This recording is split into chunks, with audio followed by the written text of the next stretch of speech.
Hello everyone, welcome to my channel learnology with Chandni. आज मैं आपके लिए एक नया टॉपिक लेकर आई हूँ, गणितीय अवधारणाओं का विकास। चलिए सबसे पहले हम इसमें प्रस्तावना देखते हैं।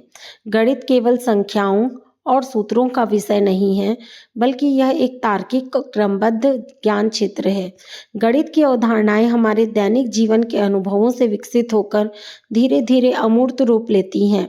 गणितीय अवधारणाओं के विकास को समझने से यह स्पष्ट होता है कि बच्चों में गणितीय सोच कैसे विकसित होती है।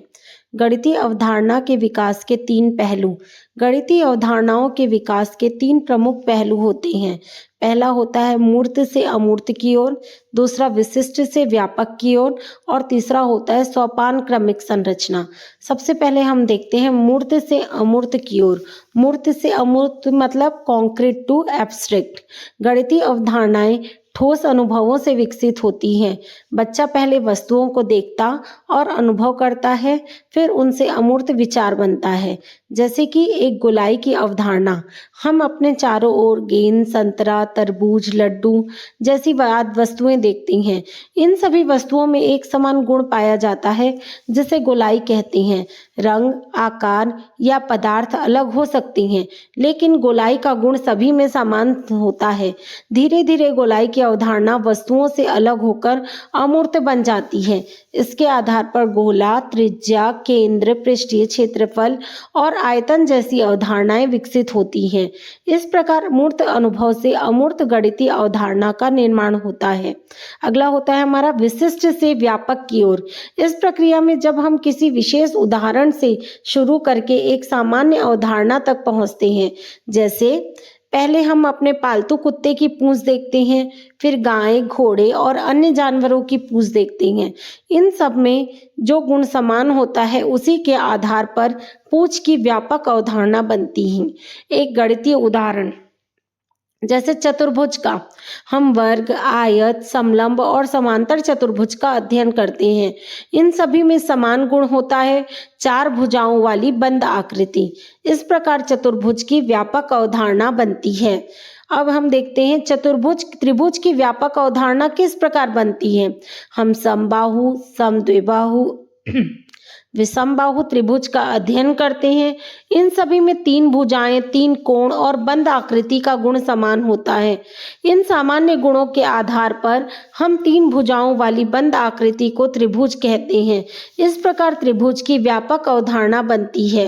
अगला होता है हमारा विशिष्ट से व्यापक की प्रक्रिया की उदाहरण। जैसे प्राकृत संख्याएं, 1 सेब, 2 किताबें, 3 गेंद गिनने से यह समझ विकसित होती है कि 1, 2, 3 गिनने की संख्याएं प्राकृत संख्याएं हैं। भिन्न, जैसे आधी रोटी, 1/4 केक से यह समझ बनती है कि किसी पूर्ण वस्तु के समान भाग भिन्न कहलाते हैं। क्या विशिष्ट से व्यापक जाना मूर्त से अमूर्त जाना ही है? नहीं, मूर्त से अमूर्त में ठोस अनुभवों से विचार बनता है, जबकि विशिष्ट से व्यापक में एक उदाहरण से सामान्य नियम बनाया जाता है। दोनों प्रक्रिया अलग अलग हैं, पर गणितीय सोच के विकास में सहायक है।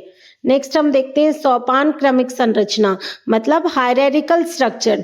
गणितीय अवधारणाएं क्रमबद्ध सीढ़ी के समान होती हैं। प्रत्येक नई अवधारणा पहली वाली अवधारणा पर आधारित होती है। जैसे संख्या पद्धति का उदाहरण, प्राकृत संख्याएं n = 1, 2, 3, पूर्ण संख्याएं w = 0, 1, 2, 3, पूर्णांक z = -2, -1, 0, 1, 2, परिमेय संख्याएं भिन्न, सहित्यादि। पहले की अवधारणा स्पष्ट न हो तो अगली अवधारणा समझना कठिन हो जाता है। गणित की 3 सोपान क्रमिक श्रृंखलाएं, संख्याएं, प्राकृत, पूर्ण, पूर्णांक, परिमेय। ज्यामिति, बिंदु, रेखा, कोण, त्रिभुज, चतुर्भुज। बीजगणित, संख्या, चर, व्यंजक, समीकरण। क्या गणित की अवधारणा सोपान क्रमिक अवधारणा इसे कठिन बनाती है?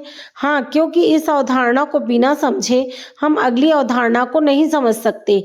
यदि आधार कमजोर हो तो गणित कठिन लगने लगता है। इसलिए गणित को सही क्रम में पढ़ना आवश्यक होता है। उपसंहार: गणितीय अवधारणाएं मूर्त से अमूर्त, विशिष्ट से व्यापक और समान सोपान क्रमिक संरचना के माध्यम से विकसित होती है। अतः इन्हें समझकर ही गणित को सरल, रोचक और प्रभावी बनाया जा सकता है।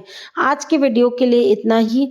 अगर आपको मेरी वीडियो अच्छी लगी हो तो मेरे चैनल को सब्सक्राइब कीजिएगा और वीडियो को लाइक कीजिएगा। मिलते हैं नेक्स्ट वीडियो में।